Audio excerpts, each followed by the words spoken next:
Documentaries are about the people that you meet and the stories you can tell. Stories of tragedy, laughter, hope and desperation, across faraway lands or right here in your own backyard. This podcast brings these stories to you, the listener, so that you can experience the adventures of documentary filmmaking in audio form while embarking on daily adventures of your own. Welcome to Barefoot Media's Stories Within Stories podcast with your host, Simon Holland.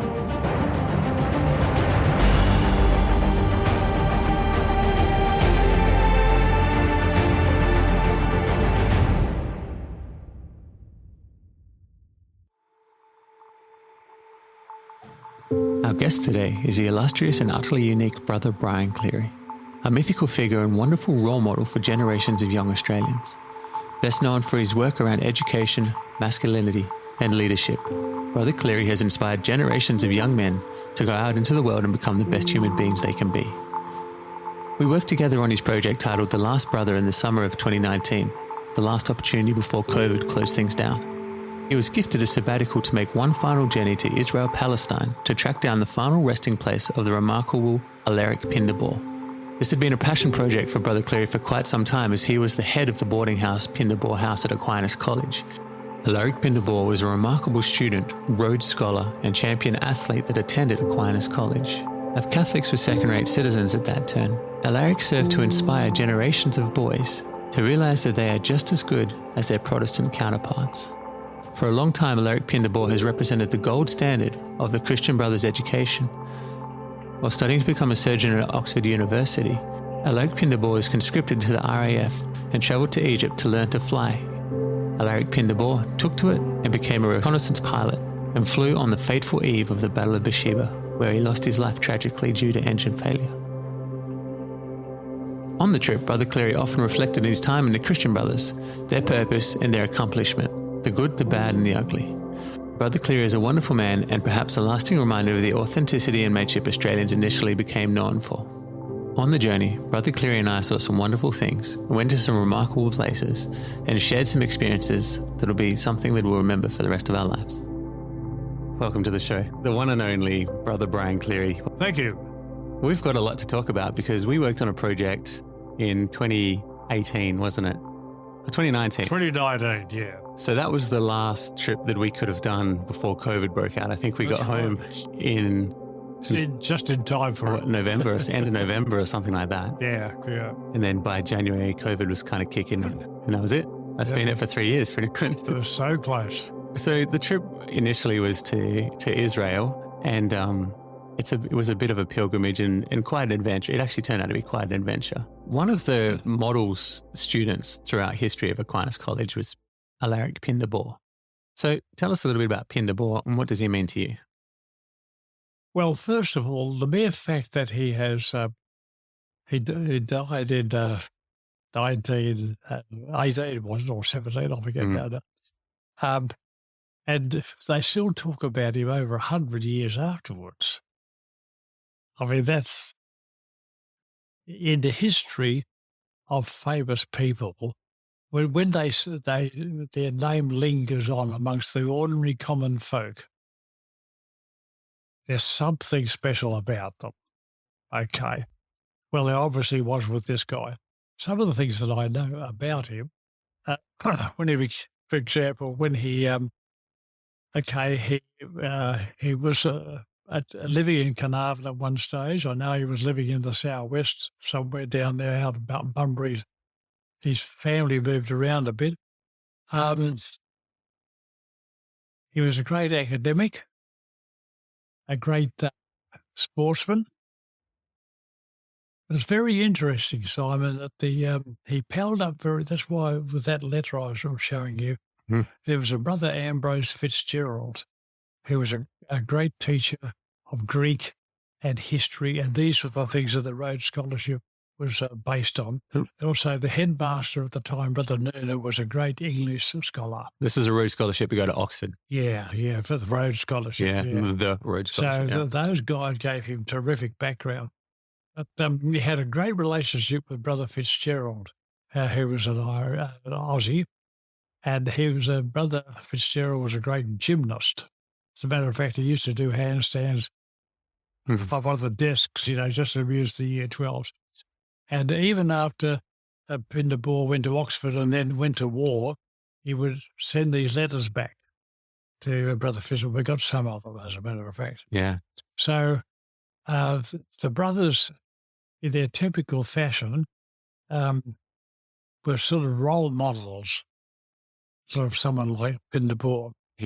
We also know that Pinder Boor, when he was, okay, I guess we can be pretty frank, but in those days, Catholics were second-rate citizens.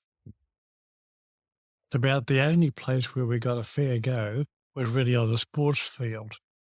And Pinder Boor, probably Brother Nerner would have encouraged him to do this. After every game of footy and all the rest of it, always go around, meet up with the guys, the opposition, to sort of, once again, you're getting back to what you were saying, relationship and a unity, And even when he went to war, because he had been a Rhodes Scholar, he was going to be given positions in the army that were well up the ranks.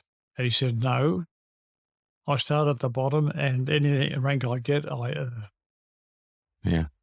That shows, whereas most of the others quickly got up to a high position where it was a little bit safer. Yeah. And done on the battlefield. We also know that he was a squadron leader. Pretty quickly that he got promoted to that because of his personality and the way he got on with guys. But on one occasion when they were going into battle, he noticed one of his British soldiers who wasn't very physically strong just could not manage the pack he was carrying, and Pinder Boor, our squadron leader, doesn't do that. He would ask some other bloke to do it. No, he took it.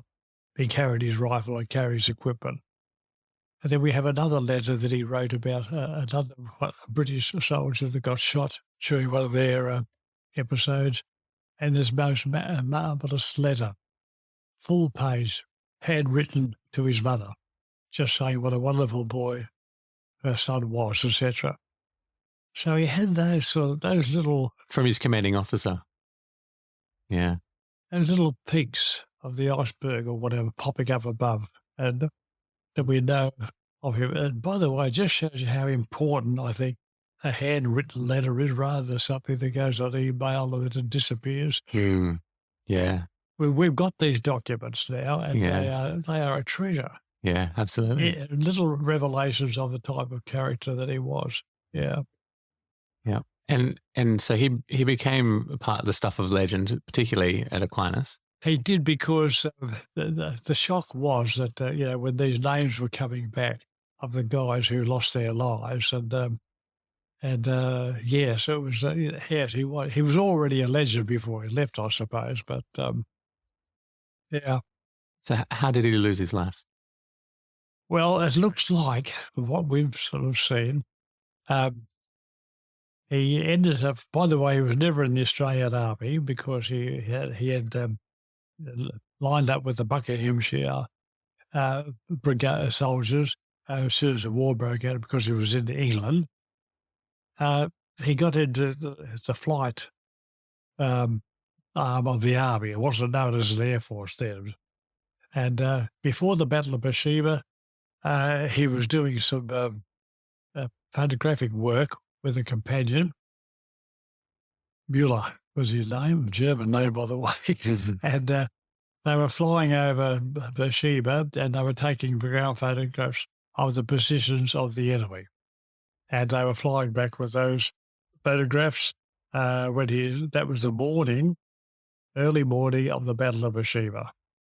And it just looks like what we've been told, quite possibly the engine failed. From about 90 metres in the air, and crash landed. His partner was killed instantly. He died shortly after. And what was the significance of the Battle of Beersheba? What do we learn about that? Well, first of all, it was the Australian Light Horse.